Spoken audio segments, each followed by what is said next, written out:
Senhoras e senhores deputados, boa tarde a todas e a todos.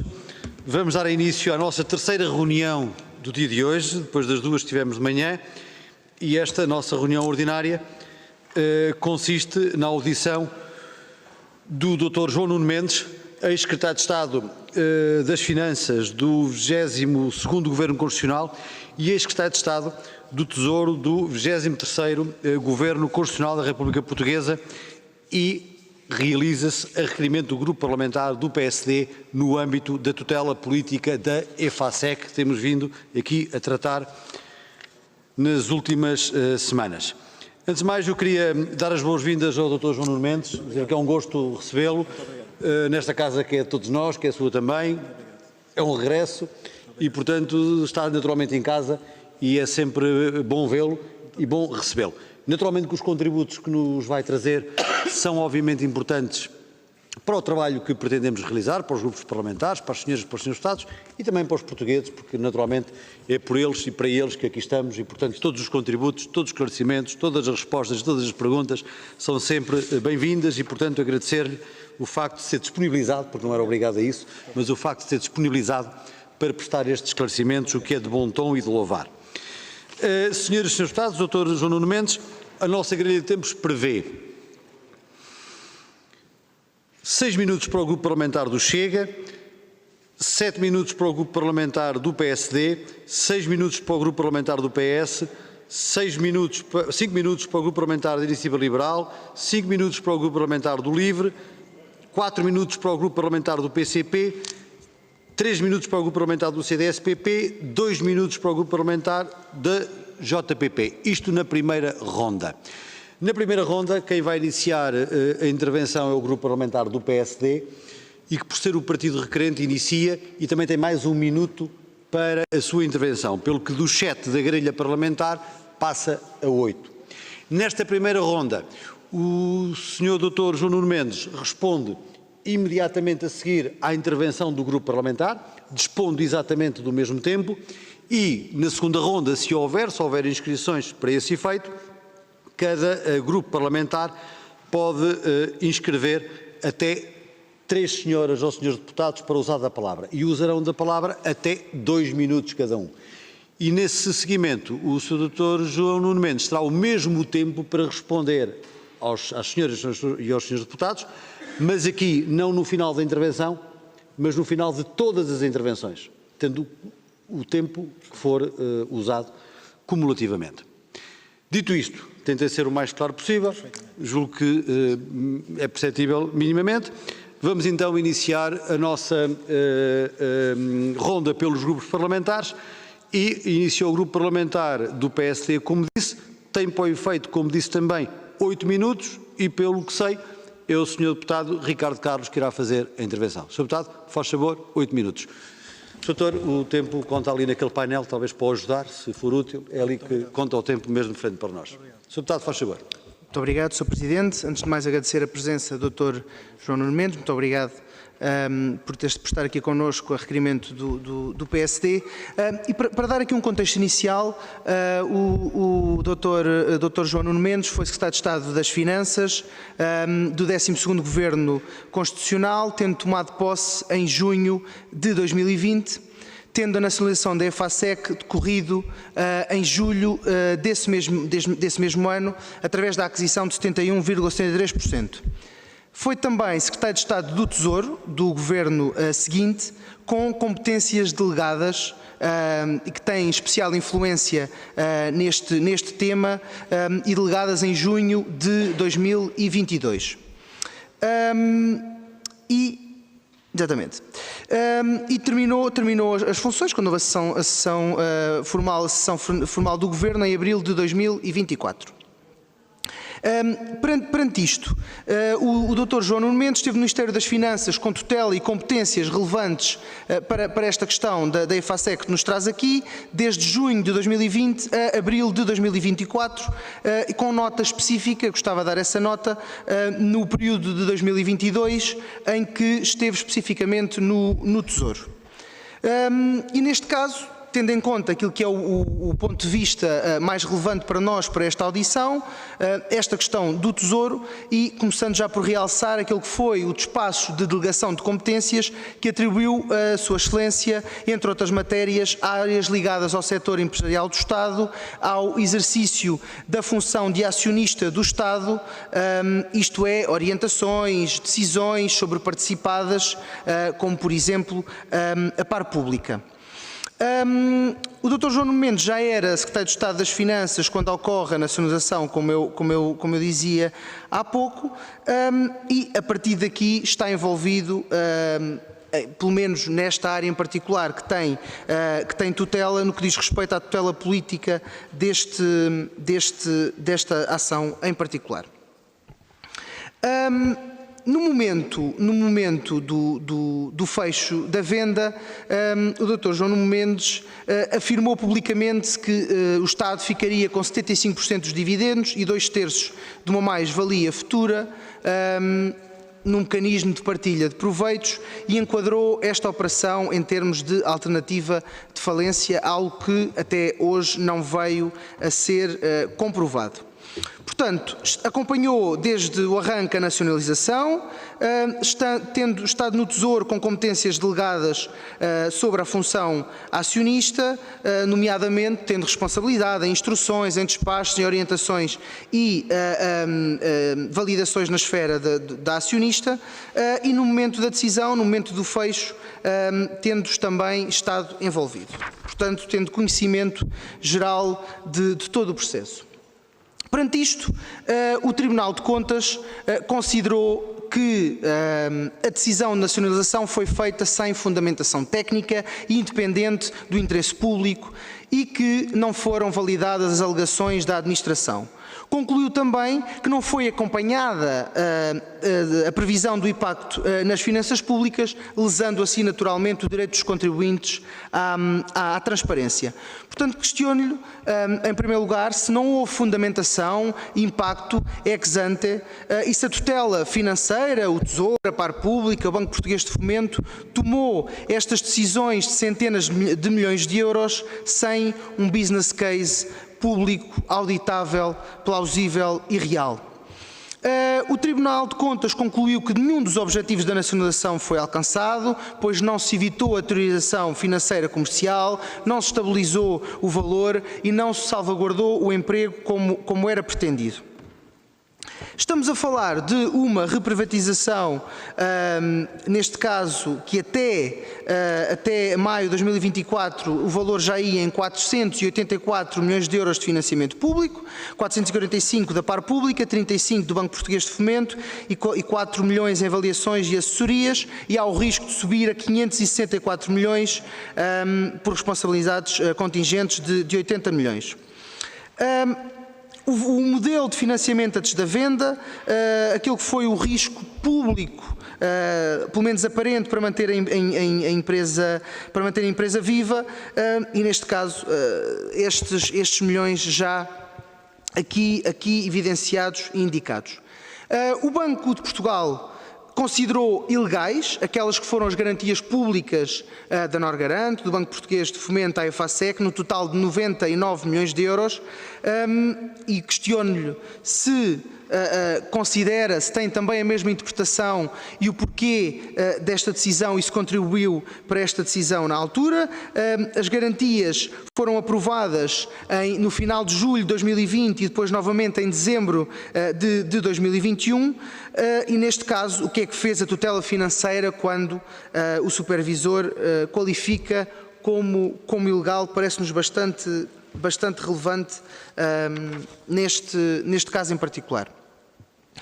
Depois, questionar se foi feita alguma avaliação, porque não nos é conhecida, o Tribunal de Contas também não conhece, do impacto que poderia existir nas finanças públicas toda esta operação, se os custos efetivamente foram pensados, se o conceito de empresa estratégica foi objetivamente definido.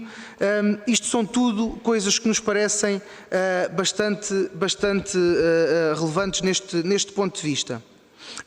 E já agora, por que razão? Se tem conhecimento, o Banco de Fomento faz análises tão profundas a várias operações de financiamento e, neste caso, aprovou uma operação que não cumpre com nenhum dos critérios que nos foi apresentado e que nos dá, e pelo menos daquilo que nos é conhecido. E por isso questiono de forma direta Sua Excelência, naquilo que eram as responsabilidades que tinha, se tem conhecimento de quem é que quantificou e aprovou o risco-custo destas injeções, destas garantias, destes instrumentos por parte da Par Pública e por parte do Banco Português de Fomento, e com que notas pressupostos, tendo em conta que tinha a delegação de competências nestas áreas, como é que foi gerida a consequência do problema da conformidade das garantias depois daquela que foi a informação do Banco de Portugal, e por fim, que matriz de decisão guiou esta venda, nomeadamente a análise do trade-off do risco e do retorno, e em que o Estado, eu diria que acabou por pagar para vender. E por agora é isto. Muito obrigado. Muito obrigado, Sr. Deputado Ricardo Carlos. Dr. João Nuno Mendes tem os mesmos 8 minutos para responder às questões colocadas. Faz favor. Muito bem. Muito obrigado, Sr. Presidente, pelas amáveis palavras que me dirigiu desde o início. É um gosto estar aqui. Portanto, eu vou-me dirigir às questões que foram colocadas pelo Sr. Deputado do PSD, Ricardo Carlos. Pronto, colocou-me muitas questões ao mesmo tempo.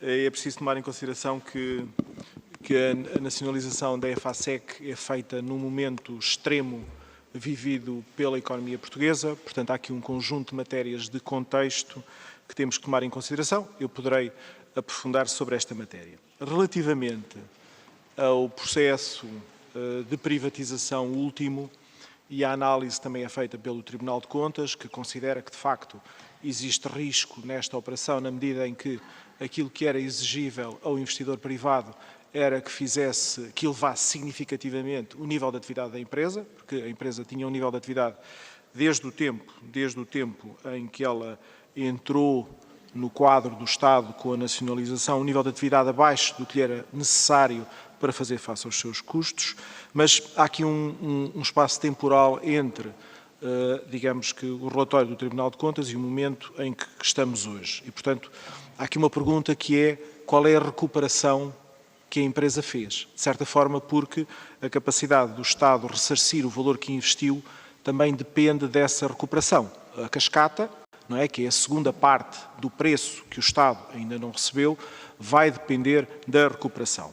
Portanto, eu vi uma notícia no dia 15 de dezembro, num jornal económico, referindo precisamente que o investidor dava como sendo um sucesso a primeira fase de intervenção na empresa, que teria 2 anos, e estive a analisar o que é que esse investidor apresentou aos seus investidores e aos analistas na conferência de apresentação de resultados do 3º trimestre, ou seja, em novembro. E, portanto, a empresa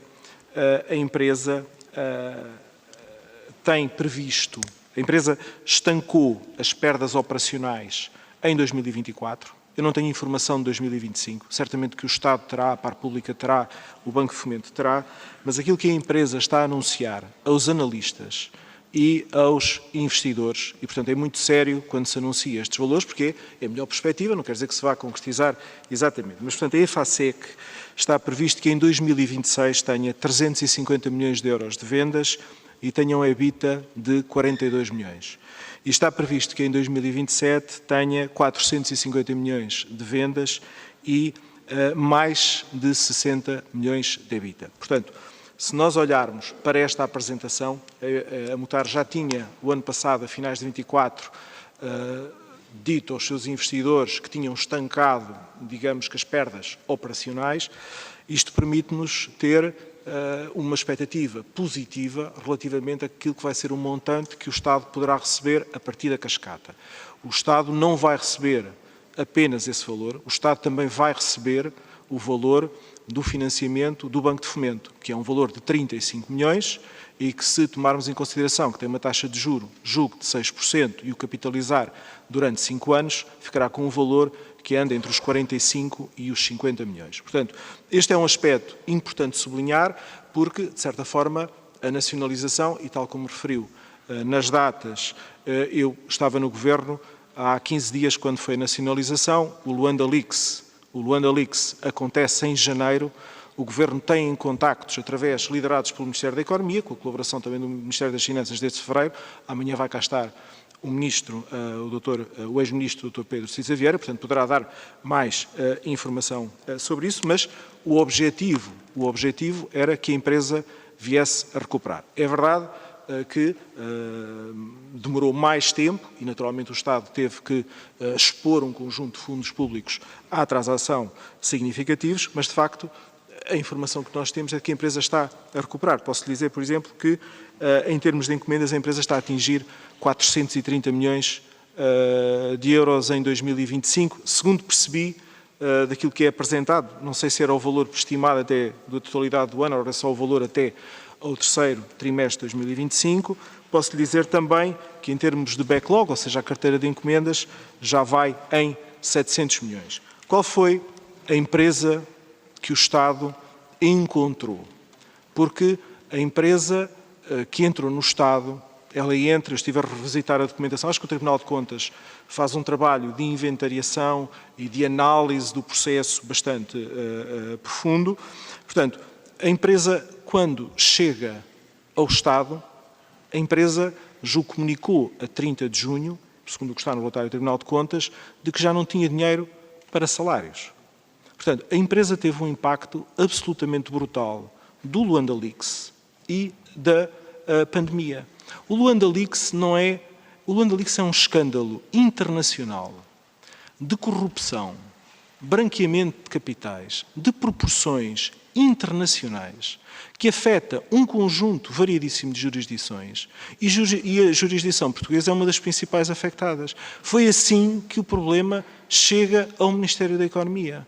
Era um problema gravíssimo que envolve cooperação judiciária, que mancha as jurisdições que estão relacionadas com esta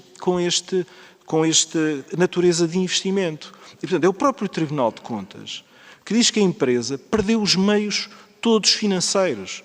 A empresa não conseguia pagar aos fornecedores, a empresa não tinha financiamento à tesouraria, a empresa não tinha trade finance, a empresa perdeu o rating, a empresa entrou no Estado sem dinheiro para pagar salários. Agora imagine-se uma empresa da dimensão da EFASEC que chega sem qualquer meio de tesouraria. Eu vou-lhe só dar aqui os números de como a empresa entrou no Estado. Eu vou dar os números de 2020, porque os números de 2020, o Estado desbloqueia o financiamento depois dos pareceres e análises dos diversos serviços envolvidos, da Norgarante, e os serviços fizeram o máximo para tentar salvar uma empresa que era viável economicamente, mas que tinha um problema do ponto de vista financeiro. A empresa que chega ao Estado em 2020 é uma empresa que em vendas e encomendas faz cerca de metade de 2018. E estes são os valores que estão aqui levantados pelo Tribunal de Contas. A empresa tem menos 50 milhões de EBITDA. Menos 50 milhões. Ou seja, a empresa tem perdas operacionais que têm que ser financiadas. A empresa tem um resultado líquido em 2020 de menos 73 milhões. A empresa tem uma dívida que aumentou de 120 para 180 milhões. Portanto, isto tudo ocorre num quadro de absoluta emergência. Nós temos que pensar que em 2021, agora já não estou a falar de 2020, em 2021 nós tivemos uma crise pandémica no primeiro trimestre. Nós tivemos, até setembro de 21, moratórias. As moratórias em Portugal atingiram 48 bis. E eu recordo-me, inclusivamente, que havia discussões com o grupo parlamentar do Partido Social Democrata, porque, face à condição difícil do país, o Partido Social Democrata pretendia ainda estender as moratórias bancárias para lá de setembro de 2021. Isto só para nós vermos as condições em que estava o país. Os apoios foram generalizados. O dossiê FASEC não era o único dossiê que o Ministério das Finanças tinha. Nós, quando eu tomei posse, em 15 dias, nós tomámos posse, até havia a dúvida na tomada de posse, tínhamos que calçar luvas ou não. A situação era dramática que se vivia no país. Portanto, em termos de garantias à economia, tradicionalmente era um valor na casa dos 3 bis, 2,5 a 3 bis e meio, se vir o histórico. Nós fechámos 2021 com cerca de 10 bis de apoio à globalidade da economia. Portanto, falava agora a capacidade de síntese, já ultrapassámos o tempo. Sim, sim. Portanto, isto foram tudo condicionantes, ou seja, o Estado toma uma medida, e amanhã estará cá o Dr. Pedro Cisa Vieira, que poderá esclarecer sobre estes meses dificílimos que aconteceram no primeiro semestre de 2020, que ele terá mais informação do que eu. Mas digamos que há um conjunto de condicionantes extraordinárias que tornaram mais difícil a venda, porque depois o que se encontrou no mercado era, além das dificuldades que se encontravam na empresa, que obrigavam que a empresa tivesse que aumentar muito o seu nível de atividade, não é? E ela acabou por ter outras restrições, nomeadamente de trade finance, ainda deparámos com um mercado que, do ponto de vista dos investidores, era um mercado mais avesso a este tipo de risco. A banca tinha estava com menos apetite a este tipo de risco, porque é um risco industrial, é um risco que é preciso dar a volta e subir muito o nível de atividade para deixar de ter perdas operacionais. Portanto, isto em traços muito gerais, acabou por condicionar também o processo de venda. Devo-lhe dizer que o ano 2022, e quando é escolhido, quando é selecionado o concorrente, o primeiro processo, tínhamos um nível de taxas de juros que era zero ou negativas. Muito obrigado. Nós acabámos um ano com mais 3%. Portanto, nós nunca as taxas de juros subiram tanto como subiram no conjunto de 22 e 23 tão rapidamente. Peço desculpa, Sr. Presidente, mas achei que... E fez bem, achou bem. Achou bem porque, naturalmente, dei uma tolerância significativa, que é compreensível, pois se o chamamos cá é para ouvir e, portanto, é correto, pelo menos, deixar acabar o raciocínio. Até porque é muito mais fácil fazer muita pergunta do que responder a todas as perguntas. É preciso sempre mais tempo para responder. Portanto, é uma tolerância lógica que não poderei usar da mesma forma que os senhores deputados, mas que, naturalmente, para melhor esclarecimento, dei e darei não só ao Dr. João Nuno Mendes, que está connosco, como a todos os nossos convidados, para melhor esclarecimento. Isto, tolerância, também dentro daquilo que é razoável e sensato. Muito obrigado. Cabe agora a vez ao Grupo Parlamentar do Partido Chega. Tenho a informação que é uma intervenção partilhada entre o Sr. Deputado Filipe Melo e o Sr. Deputado Pedro Tavares. Julgo que inicia o Sr. Deputado Filipe Melo. A intervenção é partilhada, como disse, e tem 6 minutos. 6 minutos na globalidade. Sr. Deputado Filipe Melo, faz favor. E bom ano, que eu não o tinha visto na nossa comissão. Muito obrigado, Sr. Presidente. Bom ano também. Agradeço e retribuo a todos. Cumprimento o Sr. Presidente, todos os seus deputados e Dr. João Nuno Mendes. Muito obrigado também por vir dar os esclarecimentos solicitados a esta comissão. Doutor, eu gostava de começar por lhe revelar alguma estupefação pelo Sr. ter dito que o Luanda Leaks é um escândalo de corrupção. Bom, o Sr. vai-me desculpar dizer-lhe com esta frontalidade, mas para quem representou o Partido Socialista não fica muito bem dizer isto, Sr. E depois dizer-lhe ainda mais, o Sr. vai-me desculpar que lhe diga desta forma, mas o que o Estado português tem a ver com o Luanda Leaks? Nós não temos nada a ver com isso.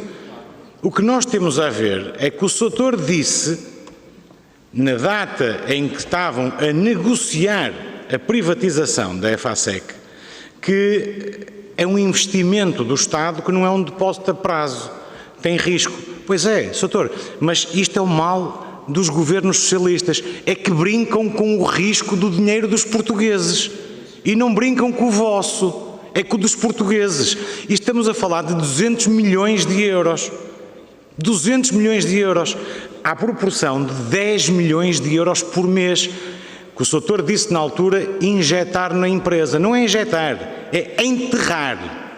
Enterrar. Porque um investimento que não tem retorno é enterrado, não é investido. Essa é a principal diferença.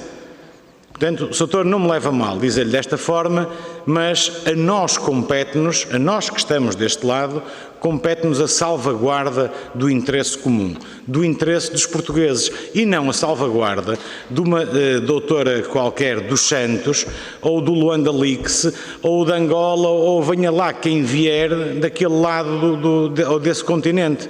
Porque nós estamos aqui para defender os interesses comuns, os interesses da República e os interesses dos portugueses. E o Sr. sabe muito bem que este negócio jamais, e o Sr. como tem, e é sabido, um currículo vasto na área financeira, saberá com toda a certeza e poderá assumi-lo, deveria até assumi-lo perante esta Comissão, que sabia a priori que isto não era um investimento, isto era deitar dinheiro fora. Porquê? Porque havia colegas seus de governo que nos chegaram a dizer a nós que estavam a fazer isto para não mandar tantos trabalhadores para o desemprego. Sr. sabe quanto é que ficaria mais barato ao Estado essas pessoas estarem no desemprego, estarem ainda a incrementar mais o seu currículo com mais formação? Eram dezenas e dezenas de milhões por ano. Portanto, mas lá está, a cultura despesista do Partido Socialista sempre nos levou a isto. Sempre nos conduziu a bancarrotas e depois, naturalmente, tem que vir à direita, tem que vir corrigir, tem que vir limpar e tem que vir fazer o que nós estamos a fazer agora.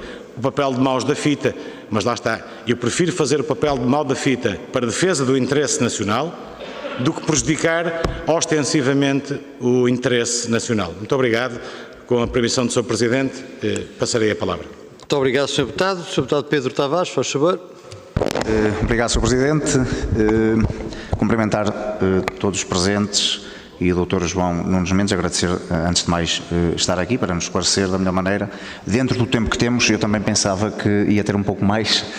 O meu colega, o deputado Filipe Melo, entusiasmou-se, portanto eu vou direto. Eu tinha algumas coisas aqui para lhe dizer, mas não há tempo e, portanto, eu vou dizer-lhe diretamente aqui, colocar-lhe duas questões.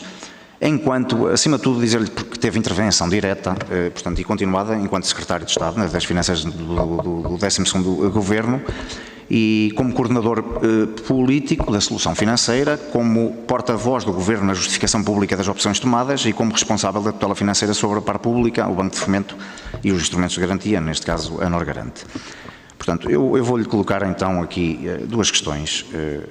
A primeira é no que diz respeito à responsabilidade direta, enquanto ex-secretário de Estado responsável pela tutela financeira, que validações técnicas independentes existiam antes do anúncio da venda à DST que justificassem as garantias públicas concedidas, a sustentabilidade financeira da empresa e a convicção expressa de que não seriam necessários novos financiamentos. Portanto, se existiam, porque falharam tão rapidamente, e eu peço-lhe que julgo que vamos tentar fugir à já tradicional justificação da pandemia e da falha da tal corrupção aqui já falada. Portanto, se existiam porque falharam tão rapidamente e se não existiam porque avançou politicamente com o processo. Portanto, isto obriga a assumir, no fundo, um erro técnico ou uma decisão política sem base suficiente. A segunda questão diz respeito ao dinheiro público e à assimetria de risco. O Estado acabou por mobilizar mais de 360 milhões de euros, podendo o esforço global ultrapassar os 500 milhões para entregar a empresa a um investidor que entrou com 15 milhões de euros. Pode explicar, de uma forma objetiva, em que momento concluiu que essa assimetria de risco era aceitável para os contribuintes e quem é que assumiu politicamente esta decisão? Obrigado, Sr. Presidente. Muito obrigado, Sr. Deputado. O Dr. João Nunes Mendes tem os mesmos 6 minutos, se necessário com alguma tolerância, mas tolerância razoável e sensata da mesa, para responder às questões colocadas. Faz favor. Muito bem. Portanto, eu vou tentar questões dos senhores deputados. Portanto, talvez sobre a última das questões sobre, digamos que o valor, da transação do segundo processo de privatização, presumo que era esse que se referia, relativamente àquela matéria do valor e porquê este valor. Portanto, nós temos que olhar para a transação como um todo. Portanto, a transação tem uma primeira parte que tem esse valor e tem uma segunda parte que é o valor que o Estado tem a receber por via da cascata e que é um valor tão mais elevado quanto seja a recuperação da empresa. Dr. João Mendes, peço desculpa por interromper. Sim, sim. Sr. Deputados, eu estou-me a fazer sinais de vários locais da sala que não se está a ouvir. Não ouvem? Eu vou pedir... Posso só tentar falar mais alto? Assim? Eu vou pedir ao Dr. João Mendes que fale um bocadinho mais alto e mais direcionado para o microfone, e vou pedir aos nossos serviços técnicos, se porventura houver alguma condição técnica para melhorar o som, que pudessem fazer. É falar mais próximo do micro. Muito bem.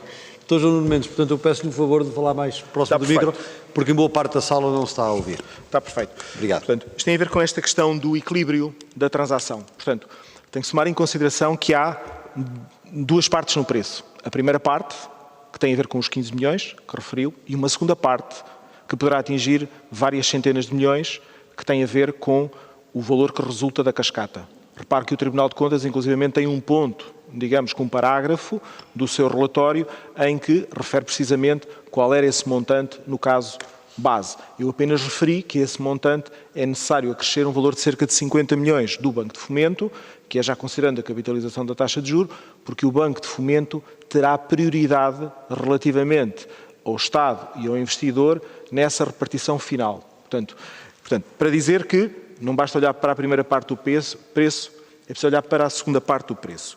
Depois é necessário ver quais foram os diversos envolvimentos privados. Portanto, os diversos envolvimentos privados têm uma perda dos credores financeiros de 35 milhões de euros, tem aquilo que era exigível do ponto de vista de trade finance, em que originalmente aquilo que foi pedido à banca foi um valor na casa dos 120 milhões, que não foi possível atingir e, portanto, além dos tais 15 milhões, o compromisso do investidor teve de aumentar de 40 para 60 milhões em termos de trade finance. Isto pode parecer uma questão, trade finance pode ser uma questão secundária, mas é uma questão central. É uma questão central porque é uma questão central na atividade da empresa. A empresa já teve de disponibilidade de trade finance sensivelmente 200 milhões e agora, neste momento, foi possível garantir 94 milhões e aquilo que era o mínimo considerado indispensável para o investidor para poder entrar, porque já estava a aumentar a sua exposição de 40 para 60, foi necessário colocar numa conta bancária, uma conta de colateral, para que se pudesse ter 100 milhões. Ora, esta questão do trade finance é central, porque como a empresa que é vendida tem perdas operacionais, se a empresa não tem trade finance suficiente, ela fica incapacitada de aumentar significativamente a sua atividade. Gera como que seja uma espécie de um túnel de perdas que podem ser muito significativas se prolongarem. E, portanto, há aqui uma assunção de risco e já o primeiro processo de privatização, uma das razões pela qual ele não foi para a frente, foi porque os níveis de trade finance que estavam a ser obtidos do ponto de vista do mercado bancário não foram considerados suficientes para servir o business plan que esse investidor tinha.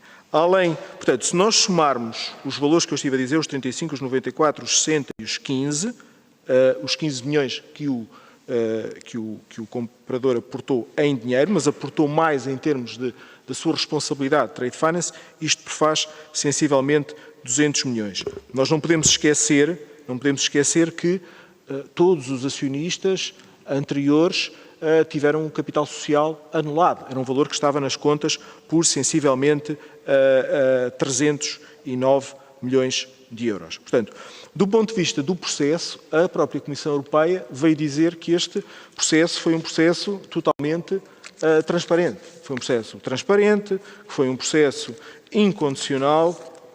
Eu tenho inclusivamente aqui a carta comigo. Afigura-se que a oferta vinculativa do comprador resulta de um processo de concurso aberto, incondicional e transparente. Se verificar no relatório do Tribunal de Contas, tem uma tabela em que todas as ofertas são comparadas. E, portanto, a oferta que foi selecionada era a oferta que permitia cumprir o teste do operador em economia de mercado.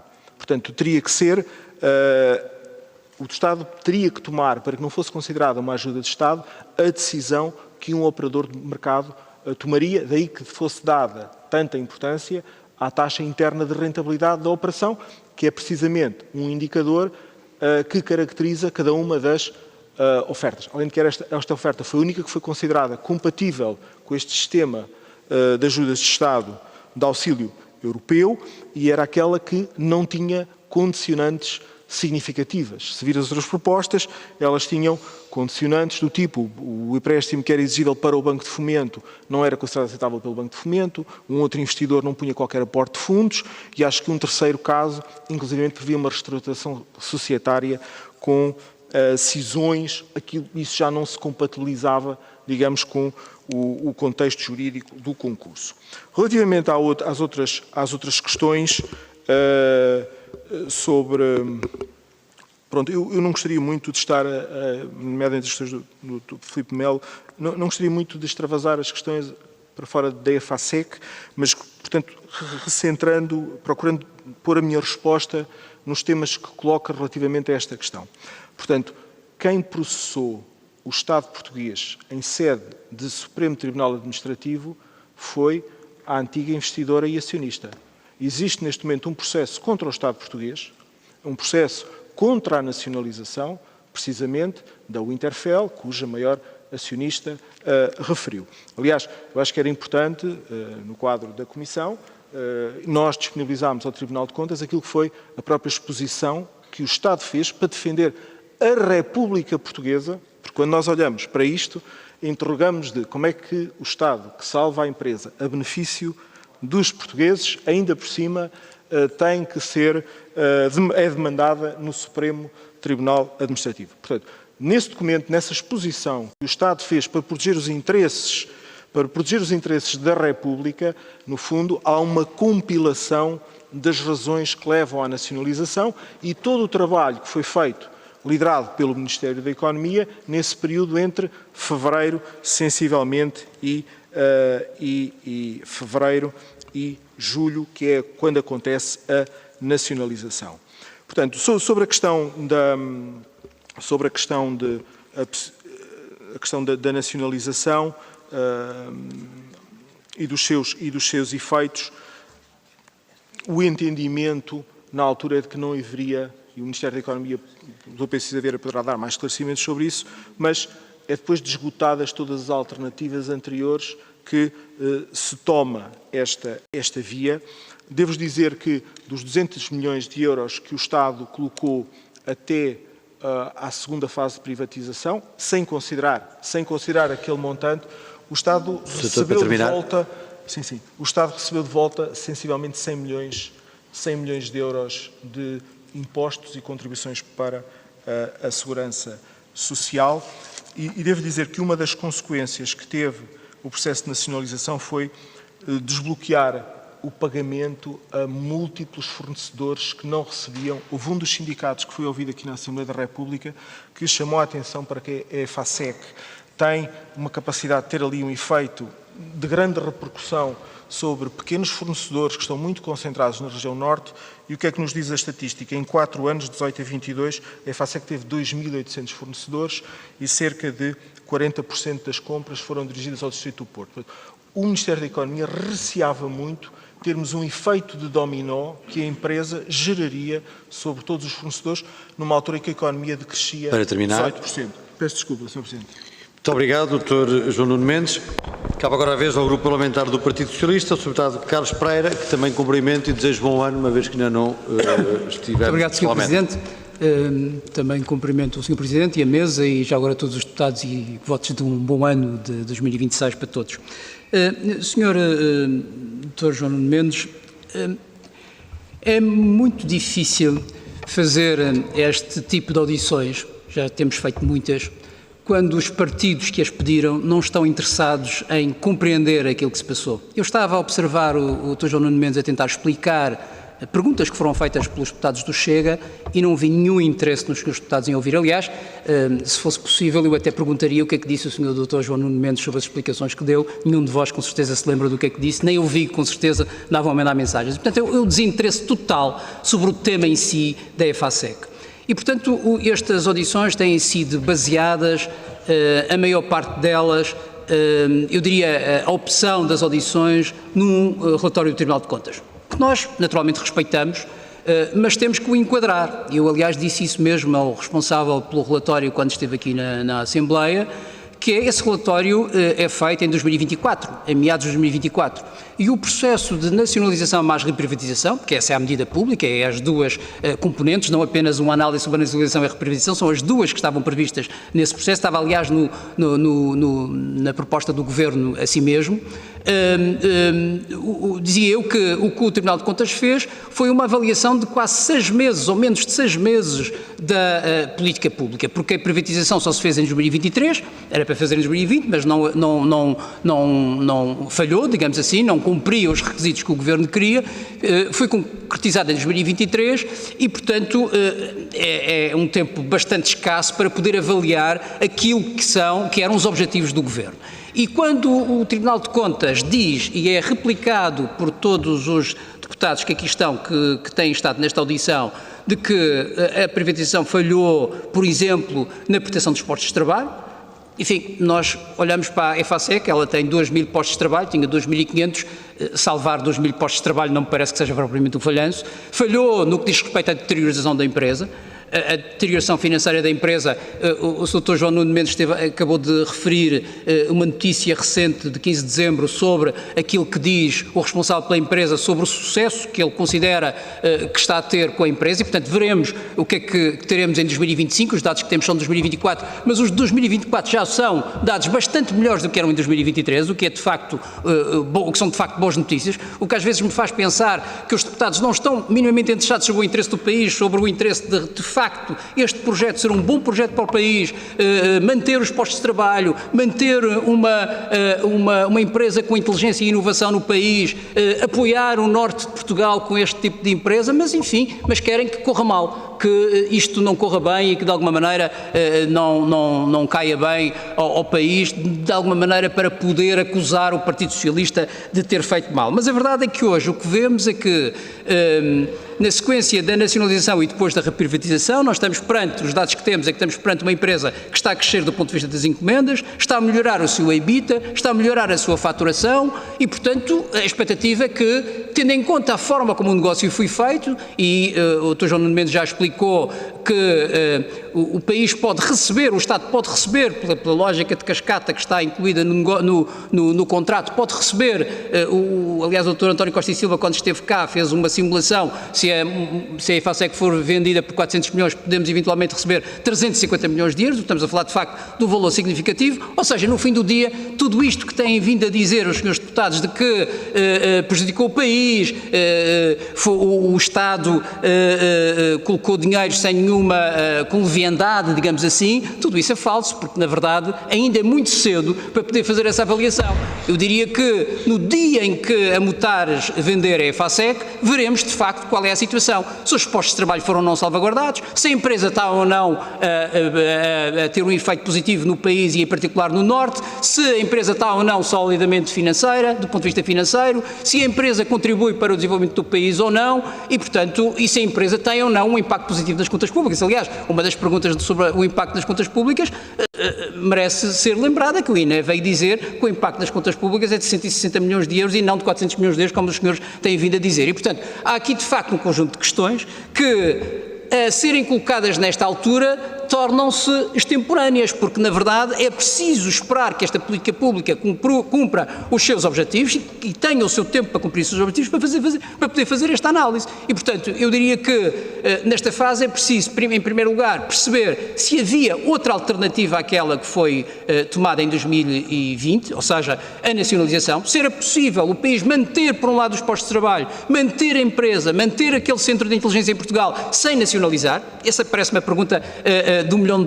Era ou não era possível fazer dessa forma? Obviamente a análise que faço era que não, aliás, não só por causa da pandemia, mas por causa do escândalo que estava por trás do principal acionista, que naturalmente colocou em cima da empresa uma desconfiança total que fez com que as encomendas tivessem caído abruptamente e, portanto, essa é de facto a questão que queria colocar ao Dr. João Nuno Mendes, se havia ou não havia essa possibilidade. Por outro lado, uma outra pergunta que também é recorrente, que é: porquê que o Estado não fez um estudo de viabilidade? A pergunta é, havia tempo para fazer um estudo de viabilidade? Havia tempo para o Estado encomendar uma empresa que fizesse um estudo de viabilidade para poder decidir se salvava ou não salvava a empresa? Do nosso ponto de vista, de facto, a situação era muito complexa. Era preciso salvar a empresa, era preciso salvar o emprego, era preciso garantir que a empresa continuava a contribuir para o desenvolvimento do país, era preciso garantir que aquela empresa continuava a alimentar 2.800 pequenas e médias empresas que vivem ou que viviam parcialmente daquela companhia e, portanto, esta pergunta merece de facto ser feita. Tudo o resto eu acho que é preciso que o país possa esperar mais 1 ou 2 anos e perceber que impacto é que de facto a EFASEC vai ter na sequência da venda que a Cabotage vai fazer. Muito obrigado, Sr. Obrigado, Sr. Deputado. O Dr. João Nuno Mendes tem os mesmos 6 minutos para responder às questões colocadas. Faz favor. Muito obrigado, Sr. Deputado Carlos Pereira, pelas questões. Portanto, eu julgo que a questão temporal que refere tem toda a razão de ser. De facto, o prazo que normalmente o atual investidor tem para gerar uma transação é sensivelmente 5, 6 anos. Portanto, digamos que os números que eu referi no início da reunião mostra que os números são encorajadores relativamente ao futuro da empresa. Esse é que foi o centro da intervenção quando a empresa foi afetada por fatores externos que lhe produziram um impacto brutal, e eu procurei salientar esses números aqui. O ano de 2020 foi extraordinariamente difícil. No ano de 2021 a economia não recuperou o que perdeu em 2020. Se nós perdemos 8% na economia, recuperámos 5,5% no ano de 2021. Portanto, e em 2022 e 2023 temos períodos do acréscimo das taxas de juros. As taxas de juros passam de sensivelmente 0% para 4%. Portanto, temos que tomar em consideração este contexto brutal. Pronto, também foi referido aqui um bocadinho o conjunto, como é que foi este conjunto do ponto de vista de impacto nas contas públicas. É importante nós não esquecermos que neste período de 20 a 23 a dívida pública em percentagem do PIB decresceu quase 40 pontos percentuais, que é uma coisa que quase nunca foi vista no mundo ocidental, uma tal redução da dívida. Portugal, digamos que a início de 24, estava entre os países e continua entre os países que têm as taxas de juros da dívida pública mais baixa, o grupo das que têm as taxas de juros mais baixas da Europa.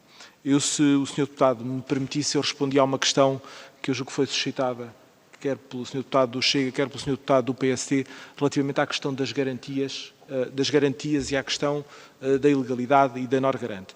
Eu tive, se me permitisse, portanto, eu tive a oportunidade de ouvir também a audição da Norgarante. Eu sinceramente acho que, se nós mergulharmos um pouco naquilo que aconteceu, temos uma plena compreensão para o caso. O Estado é que funda o sistema de garantia mútua. O Estado dá uma garantia ao Fundo contra Garantia Mútua e o Fundo contra Garantia Mútua dá uma garantia ao Banco de Fomento ou às sociedades de garantia mútua, nomeadamente à Norgarante. É assim que está construído. Depois, existem sistemas de garantia concretos que são lançados caso a caso. E, portanto, a exposição a risco de uma empresa como a Norgarante, eu julgo que o Presidente da Norgarante tentou explicar, era limitado. Porquê? Porque o Estado, eles prestam uma determinada garantia, mas estão por esta via garantidos na quase totalidade ou na totalidade pelo próprio Estado. Portanto, aquilo que dispõe o REGICSF é que, digamos que o banco, neste caso a Norgarante, não se pode expor a uma parte relacionada, e a EFASEC é considerada uma parte relacionada, pela relação que tem com o Estado e a relação que o Estado tem com a Norgarante. Não pode ter uma exposição superior, eu julgo que a 10% dos capitais próprios. Em termos brutos tem mais de 10%, e esse foi o entendimento do regulador. Muito mais, eu julgo que era 15 milhões versus 99. Mas repare, em termos líquidos, normalmente até esse indicador é definido em função dos capitais próprios para preservar a solvabilidade da instituição. Não vai a instituição ter um rombo, em última análise, que seja muito grande. Pronto. Isto é um fator, não muda a questão que foi colocada pelo regulador, mas é um fator que mitiga, porque a exposição, o risco que realmente a Norgarante correu foi nulo ou praticamente nulo. No final, a Norgarante veio a receber tudo. Depois, a boa-fé da Norgarante fica demonstrada porque a Norgarante sempre divulgou as garantias quando as prestou. E, portanto, a questão que é suscitada pelo Banco de Portugal tem razão de ser à luz do REGICSF, mas todos os atores, ninguém tinha a perspectiva de que o Estado era uma parte relacionada, que colocava inclusivamente uma empresa como a FASEC numa posição de não poder, por ter o Estado como acionista, de ter acesso a benefícios que eram colocados à economia. Portanto, isto para dizer, o Governo tomou conhecimento disso depois de a Norgarante ter sido informada, tomámos boa nota de quando a privatização ocorresse, haveria de se estruturar a transação de forma a resolver a questão. Se o Governo soubesse disso a priori, que nunca soube, bem como o sistema de garantia mútua, ter-se-ia procurado juridicamente uma outra solução, que também teria que ser vista com a Comissão Europeia, eventualmente envolvendo a DGTF, mas teria que se falar com a Comissão Europeia. Portanto, sinceramente, não acho sinceramente que a Norgarante prestou um serviço público, sempre apoiou a empresa, uma empresa da região norte, na lógica de que é uma empresa que tem viabilidade económica, mas que tem fatores externos que lhe abalroam, digamos, que a questão financeira, e acho que há aqui um entendimento, há que atender às razões que foram apresentadas pela Norgarante, que a mim me parecem atendíveis, tendo naturalmente razão o regulador, mas há aqui um conjunto de mitigantes. No final, a Norgarante recebeu tudo aquilo que lhe competia, ainda beneficiou do processo porque teve direito às comissões inerentes às garantias. Portanto, se isto puder ser um auxílio para se entender a questão, muito obrigado. Muito obrigado, Dr. João Nuno Mendes. Senhoras e senhores deputados, eu tenho as inscrições da senhora deputada Paula Santos, do PCP, do senhor deputado Paulo Núncio, do CDS-PP. Pela nossa grelha, pelo nosso regimento, caberia a vez agora à senhora deputada Paula Santos. Acontece que o senhor deputado Paulo Núncio e a senhora deputada Paula Santos acordaram trocar a ordem das inscrições por conveniência da agenda parlamentar dos próprios. Nada tenho contra esta alteração, aliás não é a primeira vez que o fazemos, mas naturalmente, como é a minha obrigação, ela tem que merecer consenso dos restantes grupos parlamentares. Pergunto se alguém se opõe, julgo que não, ninguém se opõe, portanto dou a palavra ao Sr. Deputado Paulo Núncio, a quem cumprimento e desejo bom ano, uma vez que ainda não estive pessoalmente com o próprio, e dou-lhe a palavra para em 3 minutos interpelar o Dr. João Nuno Mendes. Faz favor. Muito obrigado, Sr. Presidente. Também desejo um bom ano a todos e o ano 2026 começa com essa boa nova de possibilidade de haver um acordo entre o CDS e o PCP, coisa que seria pouco provável nos últimos 50 anos e conseguimos finalmente chegar aqui a um entendimento. Em primeiro lugar, Sr. Dr. João Nuno Mendes, cumprimentá-lo por aqui estar e por estar os esclarecimentos. Bom, para nós esta questão é uma questão essencial e que tem que ser esclarecida. E para o CDS, os motivos que levaram o governo socialista de António Costa a nacionalizar a IFASEC continuam um mistério. A única coisa que sabemos é que no dia 2 de julho de 2020 o governo socialista colocou Portugal numa das suas aventuras estratégicas, e essa aventura estratégica provocou um forte e sério prejuízo nos contribuintes que pode chegar a 500 milhões de euros e por isso foi um autêntico desastre financeiro, mais um provocado pela incompetência do governo socialista. Para o CDS é fundamental que haja absoluto rigor quando se empenha o dinheiro dos contribuintes. E a auditoria do Tribunal de Contas é clara na conclusão que não houve esse rigor nesta nacionalização. E a auditoria do Tribunal de Contas vai mais longe. Nessa auditoria consta que não houve qualquer fundamentação técnica para esta nacionalização e pior ainda, que não foi defendido o interesse público quando o governo socialista resolveu nacionalizar a EFASEC, violando designadamente a lei quando o fez. E isto também é muitíssimo grave e tem que ser esclarecido.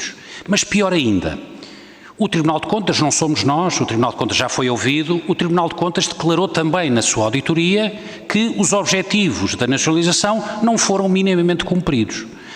E é outro fator essencial que tem que ser escrutinado nesta audição.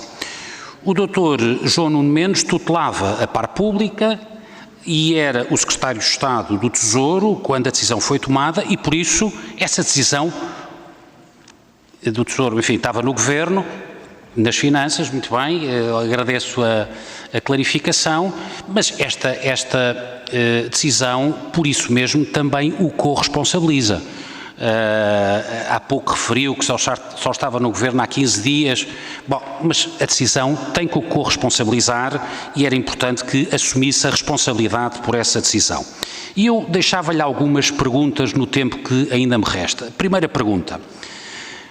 Porquê é que a EFASEC foi nacionalizada e salva, usando uma expressão sua, pelo Governo Socialista? A pergunta é mesmo esta, porquê é que foi nacionalizada e salva pelo Governo Socialista? Porquê é que foi a EFASEC e não foi outra empresa? O que é que levou esta empresa a beneficiar deste tratamento e desta posição por parte do Governo Socialista quando todos os dias, nessa altura, faliam empresas que não foram salvas pelo Governo Socialista? O que é que levou o Governo Socialista a dar este tratamento de favor e a salvar? Eu vou terminar, tenho só mais duas perguntas. E a salvar, eu penso que outros grupos parlamentares também tiveram alguma tolerância, Sr. Presidente. Só o Dr. João Nuno Mendes é que teve. Pronto. Mas o que é que levou o Governo Socialista a este tratamento de favor e a salvar em especial esta empresa, deixando outras irem à falência na mesma altura? Segunda questão, como é que é possível que esta nacionalização, como denuncia o Tribunal de Contas, tenha sido feita sem fundamentação técnica? Como é que é possível que esta nacionalização tenha sido feita sem defender o interesse público, violando expressamente a lei?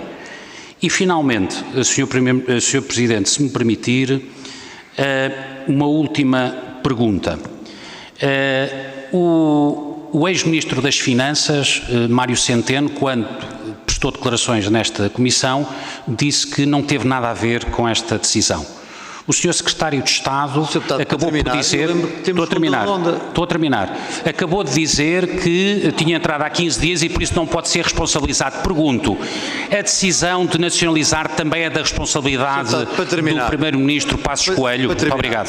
Sr. Deputado, com todo o respeito que tenho por si e que me merece, mas eu não vou voltar a deixar que isto aconteça. O Sr. Deputado utilizou o tempo da primeira ronda e utilizou o tempo que deveria utilizar na segunda ronda. E, portanto, extravasou claramente aquilo que tem sido até o comportamento de todos os grupos parlamentares. E, portanto, não é correto. Eu tenho dado, de facto, alguma tolerância ao Dr. João Nuno Mendes. Expliquei porquê, não sei se o senhor já estava na sala, mas se o chamámos cá foi para ouvir. É muito mais fácil fazer perguntas do que dar respostas, é muito mais rápido fazer perguntas do que dar respostas e, portanto, tenho usado de alguma tolerância para com o senhor Dr. João Nuno Mendes, mas tenho pedido aos grupos parlamentares rigor no tempo, igual para todos, quer dizer, enfim, acho que é o correto porque, se não tornam-se os trabalhos ingeríveis. Se não temos essa premissa presente, os trabalhos tornam-se ingeríveis com prejuízo de todos e com desrespeito por todos. Bom, Dr. João Nuno Mendes, assim sendo, 3 minutos para responder, com alguma tolerância, pois que tenho que lhe dar, pois enfim, as perguntas foram tantas em tão pouco tempo, o senhor realmente em 3 minutos não consegue responder às questões colocadas. Portanto, mais alguma tolerância tenho que lhe dar, faz favor. E estamos cá para isso, estamos cá para Muito obrigado, Sr. Presidente.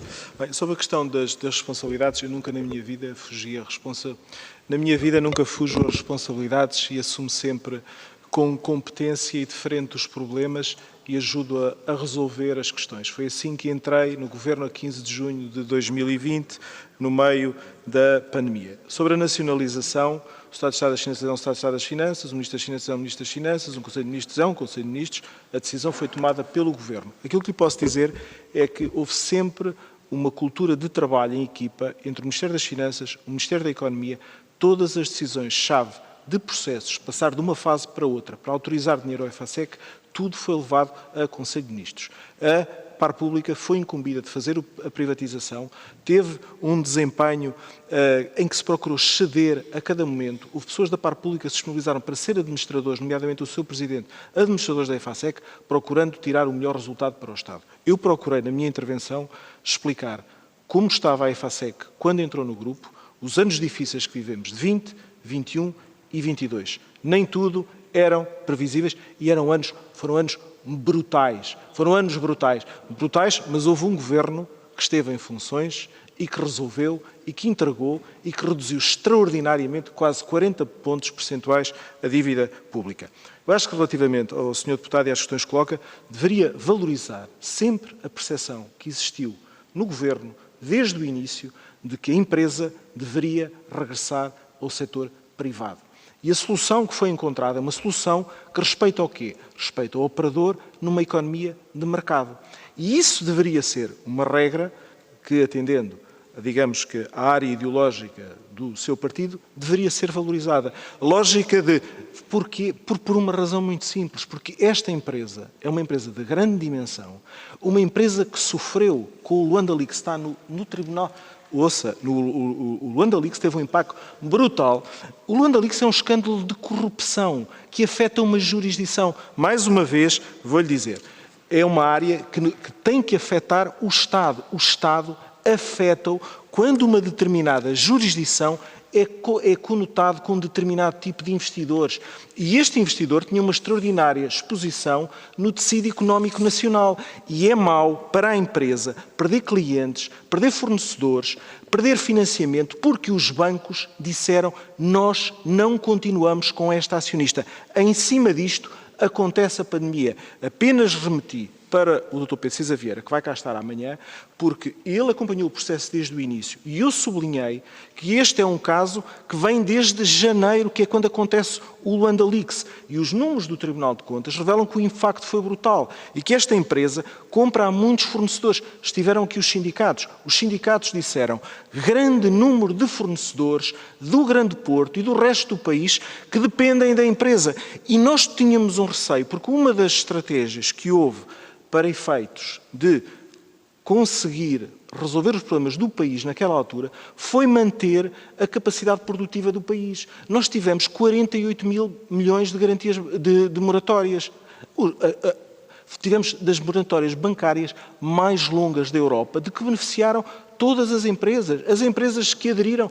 Em termos de garantias, as garantias valiam normalmente 3 bis, passaram a valer 10 bis. 10 bis era o valor que era a 31 de dezembro, pelas razões excepcionais que eu lhe referi. E eu acho que este objetivo de recolocá-la, e achamos que uma das razões pelas quais ela pode ter mais capacidade de se ingrar, é porque tem um investidor privado que conhece o ecossistema industrial dos transformadores, das aparelhagens, da automação, dos sistemas para metro, ferrovia, os próprios carregamentos de baterias elétricas, e constata-se, essa também foi uma razão relativamente que pesou na decisão e na posição do Ministério da Economia, na proposta de decisão que o Ministério da Economia fez ao Conselho de Ministros, que foi precisamente, nós estamos num processo de eletrificação da economia.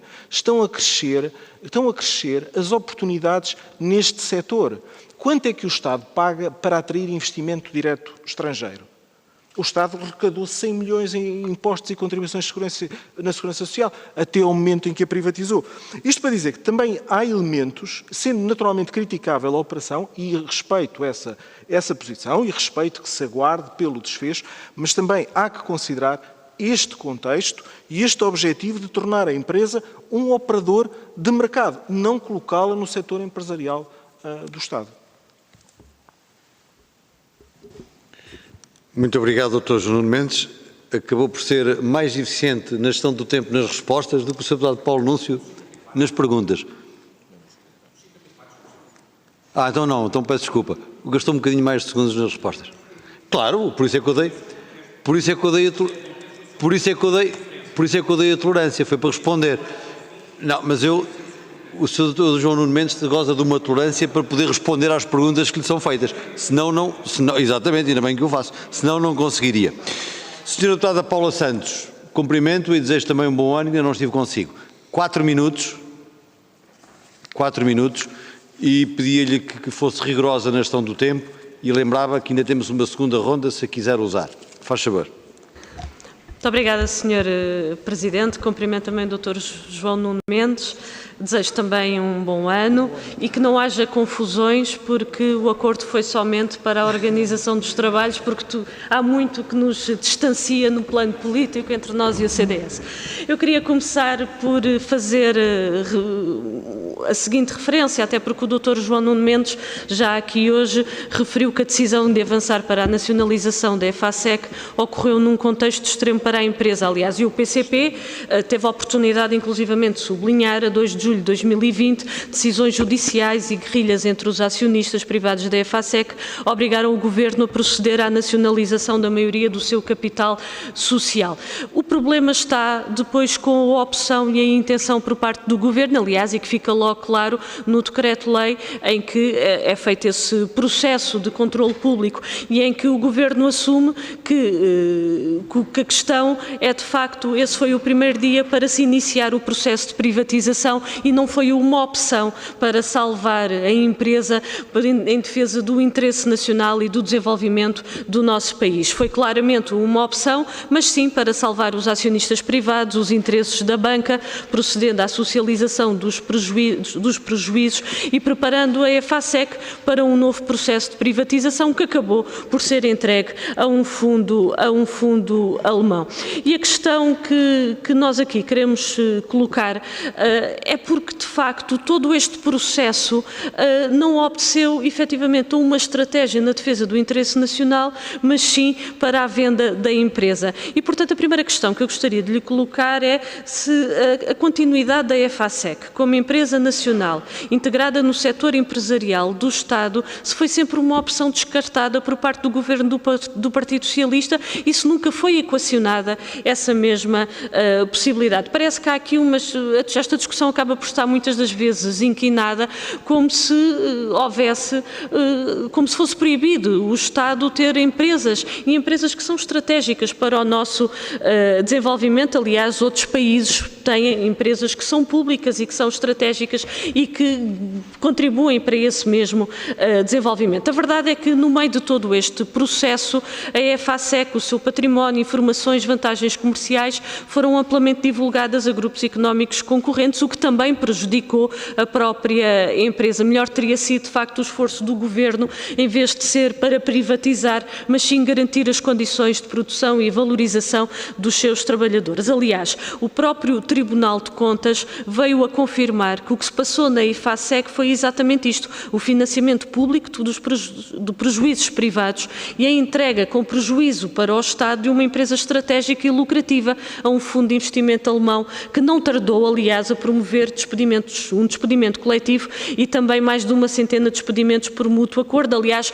trabalhadores altamente qualificados foram tratados como peças descartáveis. A questão que aqui está é que o interesse nacional não se defende com a destruição da indústria nacional e que não é com a destruição de postos de trabalho, aliás, como foi aqui dito, ou como que seria mais barato para ter as pessoas no desemprego, também foi aqui afirmado. E aquilo que eu queria também aqui perguntar é o seguinte: aquilo que era preciso não era a privatização da EFASEC, mas sim tomar 3 medidas concretas.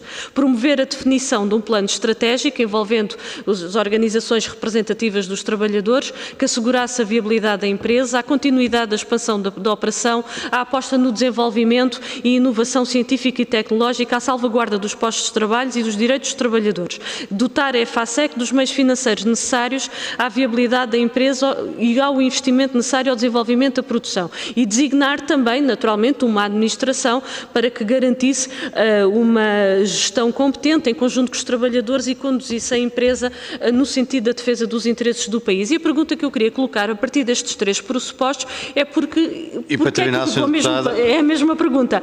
Por que motivo é que o Governo e porque é que o Governo que o senhor fez parte não considerou estas três medidas que seriam fundamentais para a salvação da empresa e para a defesa do interesse nacional? Obrigado.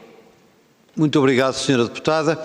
Senhoras e Srs. Deputados, terminamos a ronda pelos grupos parlamentares. Falta naturalmente a resposta do Dr. João Nuno Mendes. A questão que queria colocar era, já me estão ali a fazer sinal, se havia inscrições para a segunda ronda. Já tenho pelo menos uma, portanto, em resumo, o que pedia era que no decurso da resposta que o Sr. Dr. João Nuno Mendes vai dar ao grupo parlamentar do PCP, que me sinalizassem as inscrições para a segunda ronda, para eu poder gerir os trabalhos a seguir. Doutor, tem os mesmos 4 minutos, faz favor. Muito obrigado. Muito obrigado, Sr. Presidente. Sra. Deputada Paula Santos, só algumas notas prévias. Portanto, o Estado não salvou os acionistas privados, que acho que é importante esclarecer-se. Portanto, o Estado fez uma avaliação da empresa quando da nacionalização, de acordo com o procedimento público que está previsto, e o valor da indenização à investidora foi um valor zero, porque as avaliações, devido ao impacto que eu referi no ano 2020, o impacto foi tão grande que as avaliações deram, de facto, um resultado zero e, portanto, o Estado não pagou zero de indenização pela nacionalização. Depois, é necessário tomar em consideração que os acionistas privados que existiam na empresa viram a totalidade do capital social anulado. Portanto, eu já referi o total dos 309 na Operação Harmónio, que é promovida. No final, os 309 milhões de capital social são zerados. Portanto, os credores financeiros, que não é habitual, quando o Estado está presente, aceitarem perdas, portanto, os bancos e os obrigacionistas aceitaram uma perda na casa dos 35 milhões de euros. Portanto, a verdade é que não podemos concordar com a expressão de socialização das perdas e de benefício a estes acionistas, porque o Estado pagou zero de indenização e o Estado anulou a totalidade do capital social que existia na empresa. Relativamente à questão da opção de fundo, a leitura que sempre existiu no Governo e que era uma leitura do Ministério da Economia, secundada pelo Ministério das Finanças e da totalidade do Governo, é que a empresa precisava de encontrar também o seu rumo estratégico, porque a empresa também tinha de fazer determinadas opções do ponto de vista da sua política de produto, do ponto de vista da sua estratégia, nomeadamente o primeiro business plan que é apresentado aos investidores por ocasião do primeiro processo já tem elementos de reestruturação. A empresa também teve dificuldades, e isso está ilustrado no relatório do Tribunal de Contas, no ano 2019. Era um baixo, poderia ser naturalmente recuperado, foi sempre esse o argumento do Ministério da Economia, mas a verdade é que estas empresas precisam de constantemente no mercado ganhar concursos e ganhar concursos onde consigam ter rentabilidade. E, portanto, sendo uma área muito complexa do ponto de vista industrial e muito exigente do ponto de vista financeiro, foi sempre o nosso entendimento, não tendo o Estado uma experiência neste setor, que a empresa poderia ter uma melhor solução do ponto de vista da sua competitividade no mercado se tivesse um acionista industrial que pudesse conduzir a empresa nesta fase difícil.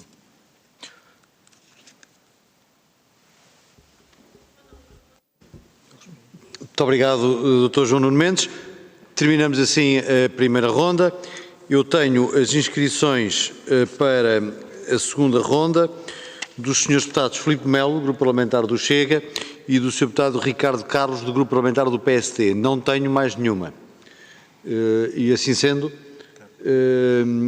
Dr. João Nuno Mendes vai ter 4 minutos no final das duas intervenções para responder a todas as questões e para encerrarmos a audição. Sr. Deputado, a Sra. Deputada Paula Santos também se inscreveu. Então, assim sendo, são 6 minutos. E o Sr. Deputado Carlos Pereira também se inscreveu. Então, afinal, são 8 minutos. Muito bem. Então, por esta ordem, o Sr. Deputado Filipe Melo, o Sr. Deputado Ricardo Carlos, o Sr. Deputado Carlos Pereira e a Sra. Deputada Paula Santos. 2 minutos a cada. O Dr. João Nuno Mendes terá, então, 8 minutos para responder a todas as questões no final de todas as intervenções. No final de todas. Sr. Deputado Filipe Melo, faz favor. 2 minutos. Muito obrigado, Sr. Presidente. Bom, eu antes de fazer as questões ao Sr. Dr. João Nuno Mendes, gostava de responder ao Sr. Deputado Carlos Pereira, porque o Sr. Deputado gosta sempre de dar aqui um toque engraçado, mas o Sr. Deputado tem que perceber que isto é a Assembleia da República, não é o circo. E quando nós fazemos as questões, gostamos de ouvir as respostas. O Sr. Deputado é que não gosta porque as respostas podem ser incómodas e certamente o Sr. Deputado ausentou-se da sala porque foi procurar o que o Sr. João Nuno Mendes disse numa explicação, o EBITDA, e o Sr. Deputado foi ver o que isso significava para vir para a segunda ronda mais ou menos preparado. Bom, Sr. João Nuno Mendes, a questão é simples. O Sr. disse que esta operação foi para salvar a empresa e para a defesa da República. Penso que foi mais ou menos assim. Salvar a empresa e tendo em conta a salvaguarda da República. Foi assim, ou idêntico. Bom, a questão é, e as outras empresas que precisavam de ser salvas? Isto não é justificação. Em tempos de crise, e o Sr. volta a dizer, é um brilhante financeiro, não pode fugir a isto. Em tempos de crise, todas as empresas passam por dificuldades. Todas. Não há nenhuma que se salve. E a questão é, nós vamos... Bem, o PCP certamente gostava, mas nós vamos vir à Cuba? Vamos nacionalizar tudo o que é empresa para que eles não tenham dificuldades?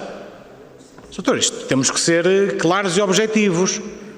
A partir do momento em que nós vamos salvar uma empresa que é privada, então temos que salvar todas as outras, porque nessa altura de Covid, olha, os pescadores não iam ao mar com a regularidade que queriam, os construtores pararam, não havia construção, os supermercados trabalhavam com limitações, os distribuidores com limitações, todo o setor produtivo trabalhava com grandes restrições. Então, a ver por esse prisma, o Estado tinha que se arrogar na competência de ajudar toda a gente, de nacionalizar tudo e de não fazer contas.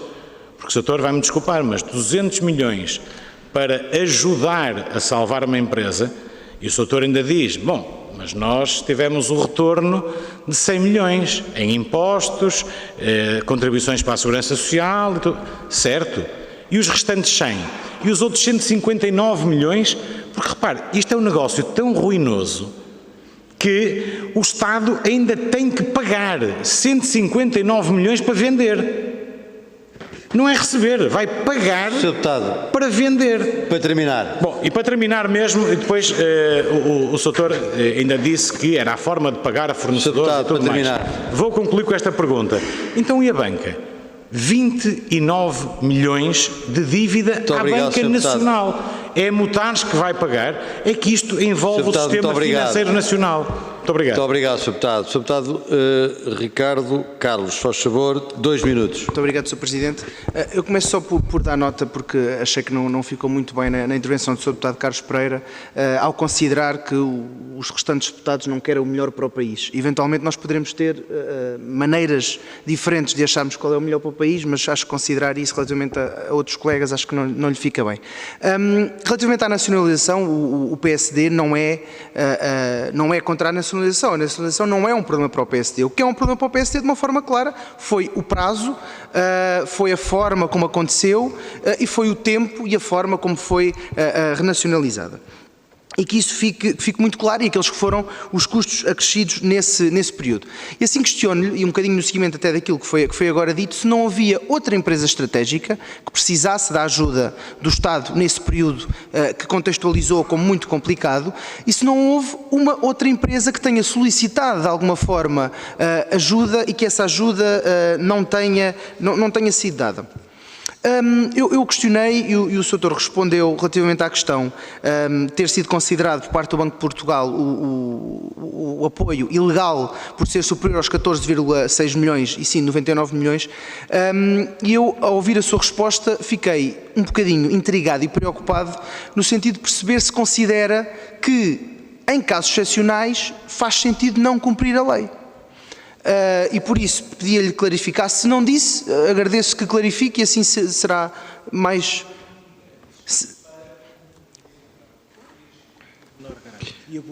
Dr. João Nuno Mendes, eu peço desculpa. Diálogo não, porque... Não, diálogo não, nem de um lado nem do outro, porque isso prejudica, de facto, o esclarecimento e os trabalhos. Sr. Deputado, faz favor. Certo. Eu achei por bem não interromper, mas pronto, agradeço que clarifique a questão da lei, o caráter excepcional, porque parece-nos que, tendo em conta a lei, tendo em conta, inclusive, aquilo que a lei indica para este tipo de ações de nacionalização, em que tem que existir fundamentação independente, a própria lei pede isto. Portanto, ao longo deste processo, nós vemos numa série de situações em que a lei foi contornada ou, de certa forma, ignorada. E esse sim, e o prejuízo para os contribuintes portugueses, esses sim são os problemas para o partido em todo, para o PSD, em todo este processo. E referir apenas, novamente, que o Tribunal de Contas concluiu que nenhum dos objetivos da nacionalização foi alcançado. Muito obrigado. Muito obrigado, Sr. Deputado. É a vez do Sr. Deputado Carlos Pereira. 2 minutos, faz favor. Muito obrigado, Sr. Presidente. Sr. Presidente, só para dizer ao Sr. Deputado Filipe Melo que eu fui lá fora fazer umas contas que o Sr. Filipe Melo não fez e devia ter feito, o Sr. Deputado Filipe Melo, que é a nacionalização e a privatização da EFASEC. Salvar a EFASEC significa manter trabalhadores. Se o Sr. Deputado tivesse feito contas, por exemplo, de quanto é que custava 1 ano e meio de subsídio de desemprego para aqueles trabalhadores que foram mantidos, os 2.000 trabalhadores, verá que era quase 100 milhões de euros. E, portanto, faça essas contas todas, os trabalhadores, as empresas que tiveram acesso, as empresas que estão à volta da EFASEC que tiveram acesso a estes produtos, o cluster de engenharia e inovação que o país preservou, faça estas contas todas e verá que o país ficou a ganhar. Mas eu queria ser muito factual no fim, nesta minha última intervenção sobre esta matéria, já fizemos muitas, como resposta às questões que têm vindo a ser colocadas. Parece-me evidente que neste momento é objetivamente falso, porque é extemporâneo, não porque poderá vir a ser verdadeiro, mas porque agora é extemporâneo, que dizer que a operação da EFASEC foi contrária aos interesses do país. É manifestamente falso, porque eu já disse e volto a dizer, e isto é factual, o Tribunal de Contas fez um relatório, mas o processo de reestruturação da EFASEC está em curso. E mais, além disso, estamos todos a aguardar, obviamente com grande expectativa, e eu espero que os deputados do PSD também tenham essa expectativa boa, não uma expectativa oportunista de poder dizer mal depois do governo que fez isto. Uma expectativa boa de quando a montares vender a EFASEC, ela seja de facto um bom proveito para o país. É isso que nós temos. E, portanto, eu volto a dizer, é falso dizer que a operação foi contra os interesses do país, é falso dizer que não se salvaguardou os postos de trabalho, é falso dizer que não se evitou a deterioração financeira da empresa, é falso dizer que só o Estado meteu dinheiro quando nós sabemos que também aqueles que lá estavam perderam o dinheiro que lá tinha. Aliás, o senhor Dr. João Nuno Mendes disse isso mesmo. É falso dizer que o Estado não vai recuperar o dinheiro, porque a operação foi montada com um procedimento que pode levar o Estado a recuperar grande parte do dinheiro e, portanto, é falso também dizer que o impacto das contas públicas é 500 milhões. Ou seja, neste momento, tendo em conta a circunstância da EFASEC estar em processo de reestruturação e está a terminar e as expectativas são positivas, é totalmente falso qualquer uma das declarações que os senhores fizeram. E eu já disse isso na última declaração, quando teve cá o Tribunal de Contas, e termino já, Sr. Presidente, eu já disse isso ao relator do Tribunal de Contas, que faz todo o sentido daqui a 3 anos o Tribunal de Contas voltar a fazer uma análise sobre esta matéria, para perceber se aquilo que escreveu de facto combina com aquilo que é a realidade. Muito obrigado. Muito obrigado, Sr. Deputado. Para terminar, Sra. Deputada Paula Santos, 2 minutos, faz favor. Muito obrigado, Sr. Presidente. São 2 aspectos que eu queria aqui referir. Um primeiro, relativamente a quem de facto acabou por ser beneficiado com todo este processo. E o próprio Tribunal de Contas confirma que, efetivamente, houve um prejuízo para o Estado com este processo de privatização da EFASEC. E, portanto, isto deixa bem claro, porque quem saiu beneficiado foram os créditos, aliás, os bancos com créditos na EFASEC, os acionistas minoritários da EFASEC e o grupo económico que acabou, ou neste caso o Fundo Monetário, que acabou por ficar com a própria EFASEC. E, portanto, a questão que quando nós colocamos é que depois da privatização, aquilo que nós estamos a ver é uma perda de capacidade, e esta é a segunda questão. É uma perda de capacidade por parte da EFASEC. Já esteve um despedimento coletivo em cima da mesa, por isso é que nós dizemos, quando foi a gestão pública, houve de facto a defesa dos postos de trabalho, mas agora estão a ser destruídos postos de trabalho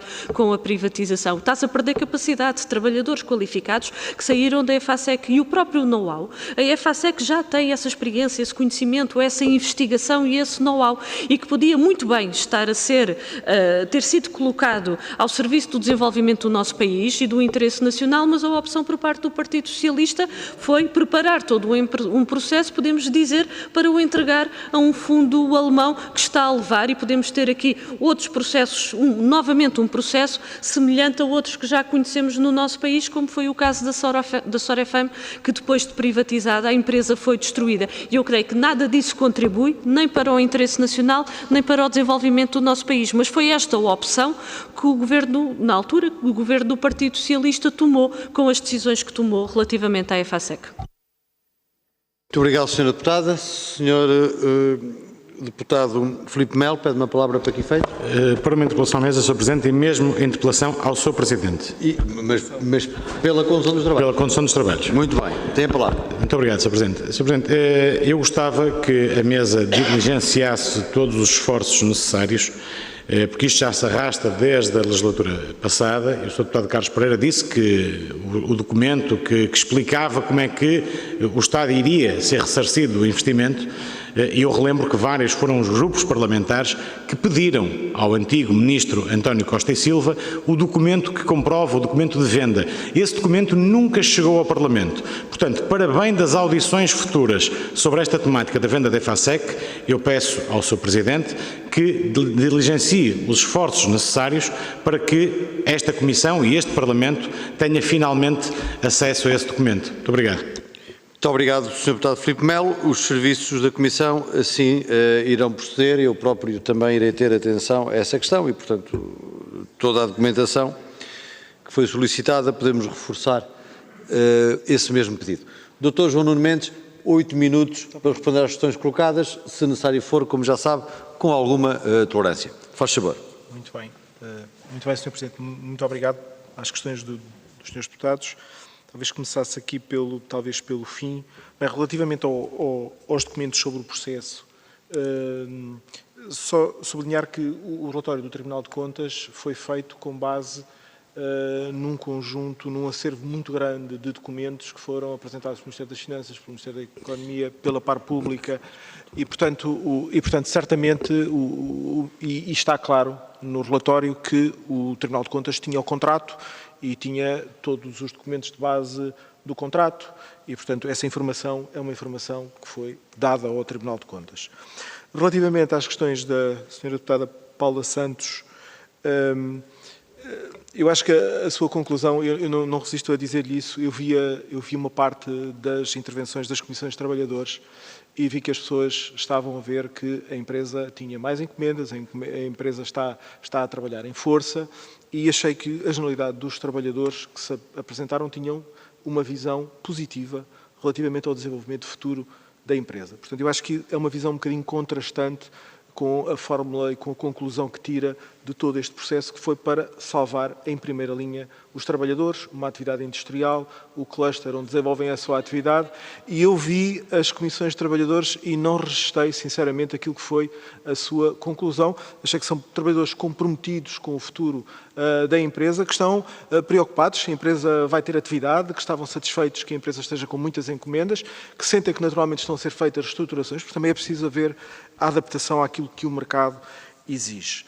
Relativamente às questões do Sr. Deputado Ricardo Carlos, não é? Portanto, eu achei que devia fazer aquela intervenção relativamente à Norgarante, porque eu acho que é compreensível a posição da Norgarante, que trabalhou de boa fé, que trabalhou para construir uma solução e que não tinha mínima consciência de que o Estado, de que a EFASEC era uma parte relacionada. E lá está, volto-lhe a dizer, se nós tivéssemos sabido disso à cabeça, tinha-se encontrado outra solução que não envolvesse a Norgarante, tínhamos que utilizar os serviços jurídicos, telefonar à Comissão Europeia e, portanto, não alteraria substantivamente a questão. Teríamos que ter tido outro rumo, mas acho que é preciso ter uma palavra para prestigiar também as empresas públicas, os funcionários públicos e os dirigentes públicos que dão o seu máximo pelo país em momentos-chave e que me parece que acusá-lo, sinceramente, acho que não foi isso a sua intenção, mas acusar de ilegalidade um instituto que esteve ali na pandemia a dar o seu máximo para resolver e que via viabilidade numa empresa que até está a ser recuperada, não sei, e tendo ele justificado, ter dito que acordou com o Banco de Portugal um plano de ação para se procurar resolver a questão, informou o Ministério, atuou com diligência, acho que teve essa palavra em relação à Norgarante. A Par Pública, o Presidente da Par Pública disse que esteve sempre em contacto com a Norgarante, dizendo que qualquer solução haveria de procurar resolver, naturalmente a posteriori, a questão que tinha sido suscitada pelo regulador. Relativamente à questão de fundo de que, pronto, a privatização não cumpriu os objetivos, a minha palavra é um bocadinho, eu acho que o relatório do Tribunal de Contas é exaustivo e tem uma enorme qualidade na caracterização das dificuldades daquele momento, das dificuldades que já vinham de trás e depois acho que não mitiga as suas conclusões em função de condicionantes reais que o Governo teve na venda da empresa em função do estado que a empresa atingiu. Relativamente ao objetivo, não se ter atingido o objetivo, bom, o objetivo era recuperar a empresa, eu acho que os números que foram apresentados pelo comprador são promissores. Acho que isso deveria ser uma coisa que nos une a todos aqui na Comissão da Economia, é a recuperação da empresa e eu acho que ter números como 350 milhões, 450 milhões, ter números como 42 a valores acima de 60 milhões para a EBITDA em 26, que é este ano já, e 27 no próximo ano, pronto, torna mais promissor e encorajador o resultado deste processo. Relativamente às questões que originalmente foram colocadas pelo deputado Filipe Melo, é evidente que, eu acho que sobre a questão da nacionalização, acho que o Dr. Pedro Silveira pode aportar mais informação sobre isso e sobre o estado do tecido económico àquela época, mas quando olhamos para os números do apoio à generalidade da economia são brutais. Repare, Portugal tinha um superávit, passou a ter um déficit de 6%. Déficit de quê? Déficit a apoiar a economia, as pessoas, as empresas. A dívida pública aumentou 20 pontos percentuais. 20 pontos percentuais que depois, em 3 anos, resolvemos dar outra vez para baixo e ainda andaram mais 20 pontos percentuais. Eu já falei nos 10 bis do sistema de garantias, normalmente eram 3, foram 7 bis a mais para apoiar a generalidade das empresas portuguesas. O não pagamento à banca de capital e juros, esteve uma parte até março de 21, a outra parte até setembro de 21, 48 bis. É bastante, o layoff simplificado e, portanto, para dizer, eu acho que poderão conferir na conversa da manhã, que esta foi, de facto, a solução do último recurso que o Ministério da Economia poderia atender. E muito obrigado aos senhores deputados e muito obrigado ao senhor Presidente. Não sei se tinha mais alguma questão. Dr. João Nuno Mendes, muito obrigado pelos seus esclarecimentos. Muito obrigado, Sr. Presidente. Conforme disse no início, foi um gosto recebê-lo e, obviamente, que os contributos que nos trouxe são, obviamente, muito relevantes e muito importantes. E agradecemos-lhe por isso, em meu nome pessoal, em nome de todos, seguramente, obrigado pela sua presença. Felicidades. E um bom ano também. Bom ano. Senhores deputados, terminamos por hoje os nossos trabalhos. Muito obrigado a todas e a todos. Amanhã começamos às 10 da manhã com a audição agendada ao Sr. Ex-Ministro da Economia. Muito obrigado.